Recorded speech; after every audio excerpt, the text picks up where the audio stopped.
Hello, ladies and gentlemen, boys and girls, pizza fans of all ages. My name is Mike, and welcome to Pizza Mario.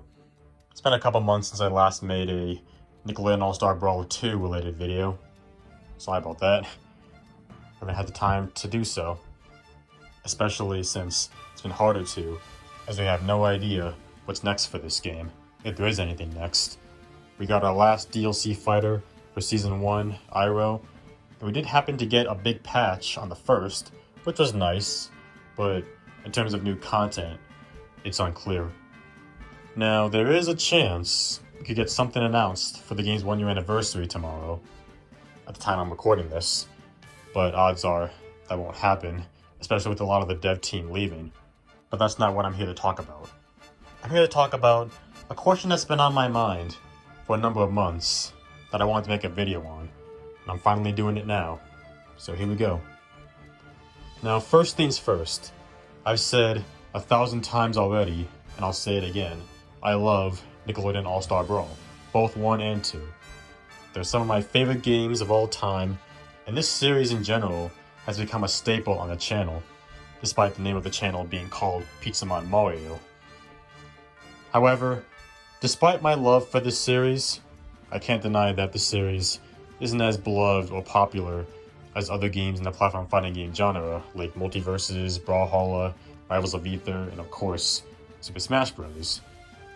I'm sure people have many reasons as to why this is the case, but one thing that I feel that could not necessarily be a reason as to why this is the case, but more a reason that isn't doing the series any favors, and that is because of NASB's publisher, GameMill Entertainment. Now, it might be a bit of an exaggeration to try to put blame on the publisher rather than the actual developers, but if I may, let's talk about GameMill as a company to explain myself. Now, GameMill is known as one of the most infamous game companies up there with the likes of LJN and Data Design Interactive, as being known for publishing mediocre to bad games, such as Big Rigs, Over the Road Racing, Skull Island, Rise of Khan, and The Walking Dead Destinies. As for the developers, now I can't speak on behalf of Fairplay Labs, but Ludosity on the other hand, we know they have experience in the platform fighting game genre. Remember Slap City? That was a well-received game when it first came out. Now I don't know if Ludosity is still working on this game today, but it was one of the few platform fighters at the time, outside of Smash, to be met with praise. In fact, that was the main attraction to Nickelodeon All Star Brawl in the first place, remember? When the first game was announced, people were hyping it up as it was made by the company that gave us Slap City. So we know Ludosity has talent to make a quality product. GameMill, on the other hand, based on their track record, you could probably argue that they seem to be one of those companies that's more focused on making a quick buck than making a quality product. So I want to make a theory. What if we had a different publisher for NASB, if anything would be different? The company in question being THQ Nordic. Now, why THQ Nordic, you ask? I'm just going to call them THQ for this video to shorten it up. Well, let's use Jimmy Neutron's time booth and go back in time for a second. Who remembers a game called SpongeBob Battle for Bikini Bottom? Who remembers the SpongeBob movie game? The Attack and the Power of Juju games? The Fairly OddParents games, Jimmy Neutron games, the Nicktoons Unite games, etc. All of these were published by THQ, back when they were just known as THQ. And some of these games were well beloved back then, and are still looked back on fondly to this day.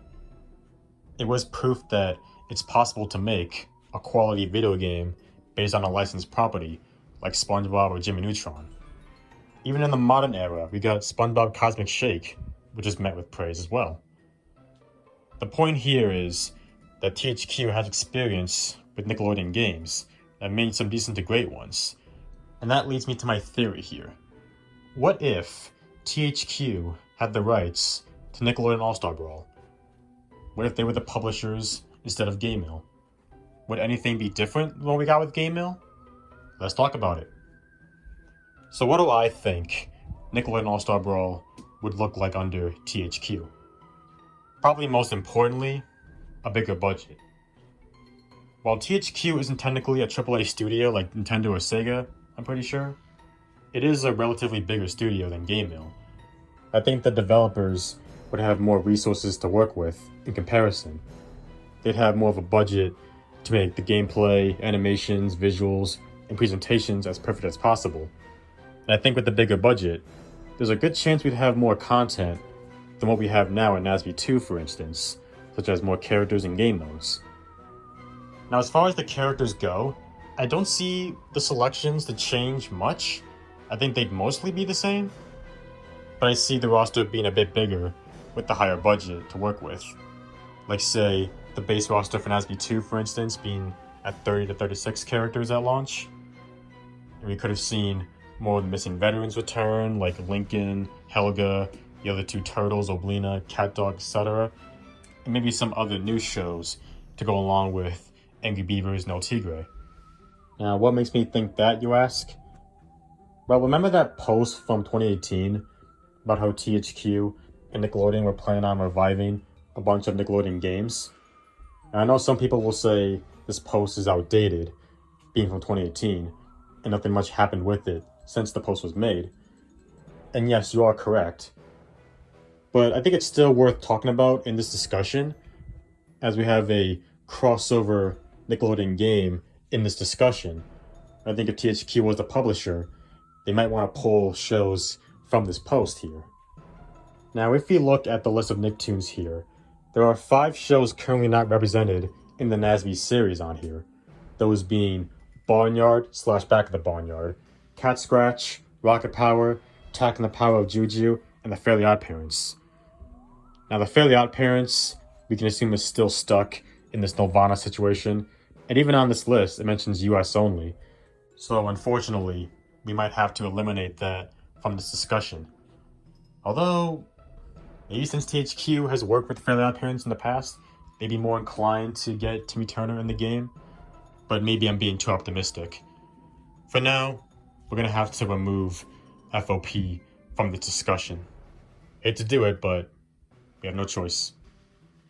As for the other 4 Nicktoons here, if THQ and Nickelodeon had enough interest to put these shows on this list to begin with, and if THQ was the publisher for NASB, and considering that we've seen Barnyard and Rocket Power get THQ games in the past, who's to say that we couldn't see characters like Otis, Otto, Reggie, Tak, Mr. Blick in Nickelodeon All Star Brawl 2 already, or even in the first game? For all we know, we could be seeing Otis versus Shredder, or Mr. Blick versus Mecha Plankton in Nickelodeon All Star Brawl as we speak, if THQ was the publisher for NASB. See what I'm saying? As for the game modes, I see the current ones we have in NASB 2 still being here, but maybe some new ones, like a few more minigames and a tournament mode. Maybe even some new bosses for the boss rush mode. They probably would have all been out at launch too. I also see, in addition to the campaign mode, that being full cutscenes, such as the ones we've seen in the Nicktoons Unite series. These are some of my favorite parts of those games, seeing the characters interact with each other. It really felt like a crossover event. Now, in our current campaign mode, we have dialogue scenes with some actual character interactions, which is nice. But imagine if we had unique character interactions with every character. Plankton talking to El Tigre, Jimmy talking to Zim, SpongeBob talking to Jenny, and a more cutscene-like faction. Stuff like that. With the bigger budget, and like how THQ did this with Nicktoons Unite, and even in like SpongeBob Cosmic Shake, THQ could probably allow cutscenes to be in the Nickelodeon All Star Brawl 2 campaign mode, with a bunch of character interactions. You see El Tigre talk to Grandma Gertie and stuff like that.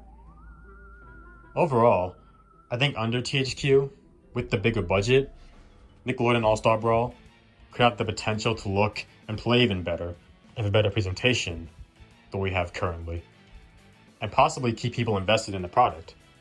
Perhaps maybe we could even have less bugs and glitches too, but maybe that's debatable. And now that I talked about what I think Nickelodeon All Star Brawl could look like under THQ, let's talk about marketing and communication real quick. Now here's where things might get tricky. First things first, The communication for Nickelodeon All Star Brawl 2 currently is crickets. It's more quiet than a silent film. I've heard more communication from a butter knife spreading butter across a piece of toast than I've heard communication from Nickelodeon All Star Brawl 2. Would any of that be any better under THQ? That might also be debatable. Like, on one hand, THQ being a bigger brand might market NASB more than GameMill, and being a bigger brand, the name would be out there more to the public, if that makes any sense. But on the other hand, it depends on how much information they want to share with the player base, because developers can only share so much. From what I understand about game development, it's on the publisher's end to decide what information they want the developers to share. So to me, it's unclear in the Department of Marketing and Communication if THQ will be any better than GameMill with NASB. But in terms of the actual game, I think there would be some benefits if it was under THQ's care. They probably wouldn't support it for years and years and years, because it's not a live service game like Multiverses. Maybe 1, 2, 3 years at best. But in terms of buying the game, playing it, might get a bigger, maybe even better experience under THQ. I mean, maybe I'm giving them too much credit in this video. I know they aren't a perfect company, but then again, what company is? But judging by THQ's history with Nick licensed games, I think they would do Nickelodeon All Star Brawl justice more than GameMill Entertainment ever could, in my personal opinion. That's basically everything I want to say in this discussion regarding this topic. Now, I still stand by what I said before about Nickelodeon All Star Brawl 1 and 2. I think they are great games, and I find them underrated and that they deserve more love. But that's just it. They could be getting more love as we speak. They don't have to feel underrated. They don't have to be living in Multiverse's shadow currently. They could be just as popular as Multiverses, Brawlhalla, Rivals of Ether, and even Smash. And maybe you can argue that GameMill might be holding Ludosity and Fairplay Labs and just NASB in general back from reaching its full potential. And under a different publisher, like say THQ, I think that maybe, just maybe, things could be better and different. That's my take on the matter.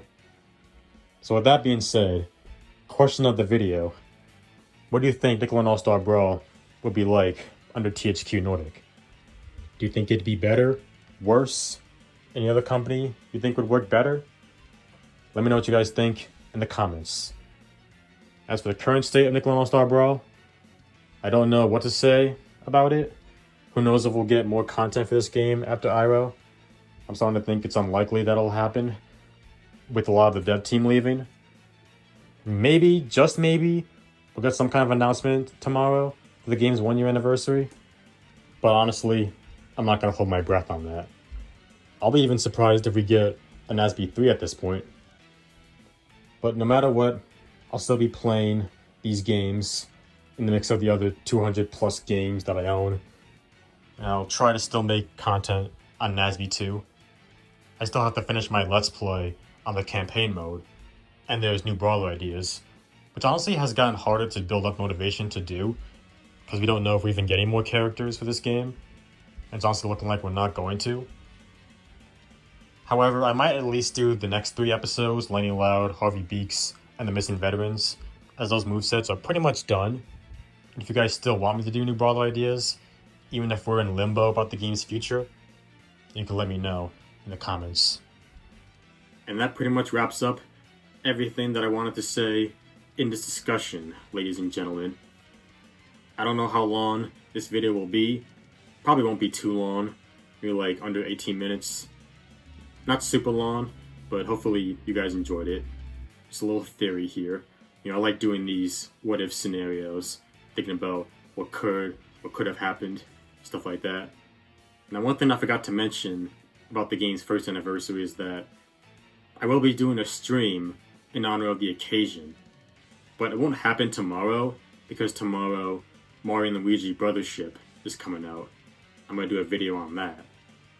So it might be moved to either Friday or Saturday.